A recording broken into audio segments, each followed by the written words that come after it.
top 10 strongest Elite Four members in the anime. Number 5. Caitlyn. How does Caitlyn, a character with like 2 minutes of screen time and no development, get placed this high? Allow me to answer that with a little story. Throughout the Diamond and Pearl series, we got to watch trainer after trainer get wiped by the great Cynthia. Some Flint put up better fights than others Eren, but in the end they all fell.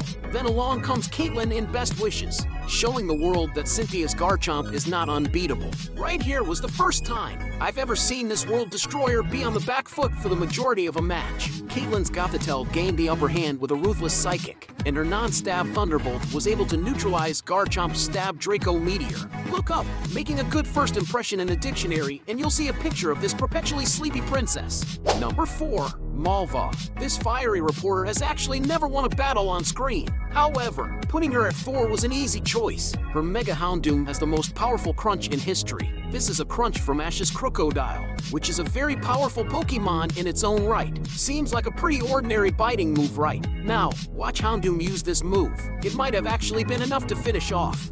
Number 3. Drasna. Let's be honest, after beating Pokemon X and Y, nobody remembered this woman's name. However, Pokemon Journeys introduced her to the anime and somehow performed the monumental task of making her relevant. Not only does she actually have a Mega, but she is very close to being in the Masters 8. Seriously, if she had beaten Ash, she would have got the promotion match with Raihan. To get to that point, she had to have beaten other Elite 4-level trainers, even though she didn't have the best showing against Ash with her Mega Altaria getting taken down in like 2 hits. Just the fact that she was ranked 12th in the Ultra class makes her deserving of number 3.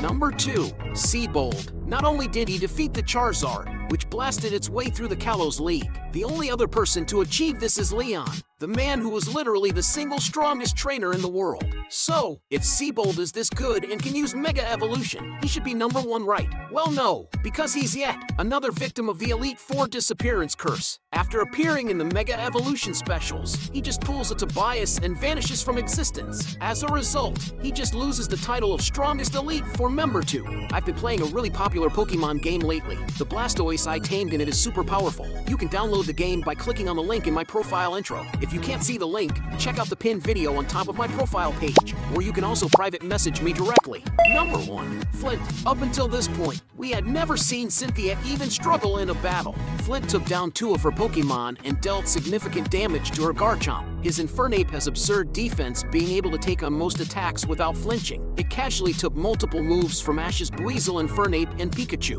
before swiftly defeating all 3 of them in a row to complete the sweep. This resume is already impressive, but it gets even better, because this man went and made it to the Masters 8. Yeah, at one point in time, he was ranked 7th in the world. All of this put together easily makes him the GOAT of Elite Four members.